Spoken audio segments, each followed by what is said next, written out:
আমার একটা প্রশ্ন আছে। আমি মনে করি আমার মতো যারা ছাত্র তাদেরও মাথায় কম বেশি এই প্রশ্নটা ঘুরপাক খায়। তাহলে কি সেই প্রশ্ন বলো তো? আসলে যতদূর আমি জানি ভারত বাংলাদেশ সহ পাকিস্তানের ছাত্রদের পাস মার্ক ধরা হয় 33। আসলে এটা 33 না হয়ে 40, 50 কিংবা 60 তো হতে পারতো। তাহলে ছাত্রদের পাস মার্ক 33ই বা ধরা হয় কেন? কবে থেকে এর প্রচলন?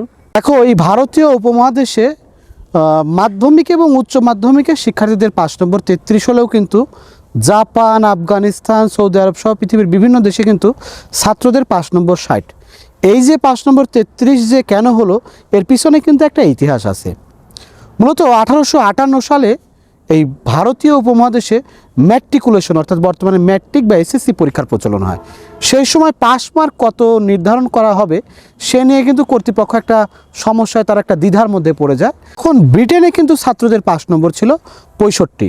আর একটা কথা প্রচলিত ছিল যে the people of the subcontinent are half as efficient and intellectual as compared to the British. অর্থাৎ ভারতীয় উপমহাদেশের মানুষ বুদ্ধি ও দক্ষতায় ব্রিটিশদের থেকে অর্ধেক। তাই তৎকালীন সময়ে পাস নম্বর নির্ধারণ করা হয় 65 যেহেতু ছিল, তার অর্ধেক হচ্ছে 32.5 এবং তৎকালীন সময়ে পাস নম্বর ছিল 32.5। এবং 1861 সালে হিসাব করার সুবিধার্থে কিন্তু পাস নম্বর নির্ধারণ করা হয় 33। সেই থেকে অদ্যাবধি এখন পর্যন্ত কিন্তু পরীক্ষার্থীদের পাস নম্বর, বিশেষ করে মাধ্যমিক এবং উচ্চ মাধ্যমিকের পরীক্ষার্থীদের পাস নম্বর কিন্তু 33।